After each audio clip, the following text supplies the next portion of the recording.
I believe that the Lord wants to release a healing over hopelessness. And I want to start right off the bat by speaking to the person who might be like me, where the word hope makes you cringe a little, makes you almost shut off your hearing because it's hurt you in the past, or it's a topic that you just don't want to touch because there's a bit of pain there. I've been there too.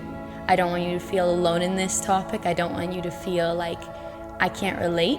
Today actually marks exactly 3 years since my first chemotherapy appointment, and that was quite a journey. My eyes since birth have been, I've had a disorder with them. I don't have depth perception. I have 2 lazy eyes. Been anointed with oil so many times, prayed over so many times, believed for healing so many times. And in sometimes God shows up, and other times there's a process involved, there's a waiting involved, there's a not yet. And I want to speak to the broken parts where hope has become faint, and encourage you from a place of knowing maybe a little bit what you're feeling. The Lord actually spoke to me back in January about hopelessness, and He wanted to do this in me first. And I want to read a bit of what He spoke to me. He said, "Hope is not naive optimism or wishy-washy sentiment, like a flimsy get-well card. Hope is the road less traveled. It's the one marked out, but that which only few brave in choosing. It's not easy nor fluffy.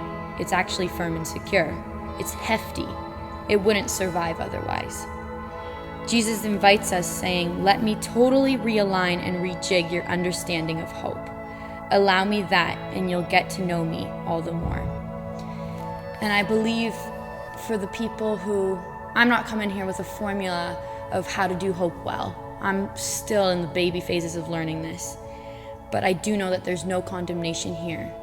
That even if there's been moments where the Lord has invited you to make beauty from ashes and all you felt is bitterness, He's not rushing you, He's not harsh with you. There's no condemnation in Christ Jesus, but there's an open invitation to let Him come close. He is a friend, He is a healer, even if the healing is on the other side of heaven, even if there's a weight involved. There's a hope for now, and this is one that was very close to my heart. It's found in 2 Corinthians 12, and I read this a lot when I was in my own battle with cancer, and it goes like this. 2 Corinthians 12:8 says, "3 different times I begged the Lord to take it away. Each time He said, 'My grace is all you need. My power works best in weakness.' So now I'm glad to boast about my weaknesses so that the power of Christ can work through me. That's why I take pleasure in my weaknesses and in the insults and in the hardships and the persecutions and troubles that I suffer for Christ. For when I am weak, I am strong." What you're going through is not for nothing. And a future hope can be found in Revelation 21, where it says, "Look, God's home is now among His people. He will live with them, and He will be with His people. God Himself will be with them. He will wipe every single tear from their eyes. There will be no more death or sorrow or crying or pain. All of these things will be gone forever." And so I just want to pray a release of healing where there's hopelessness, a release where there's brokenness, that we would allow Jesus Christ to realign the broken, tender, hurting parts of our hearts, that we would actually allow Him to redefine hope for us, that it's not this wishy-washy thing, that it's not this flimsy sentiment.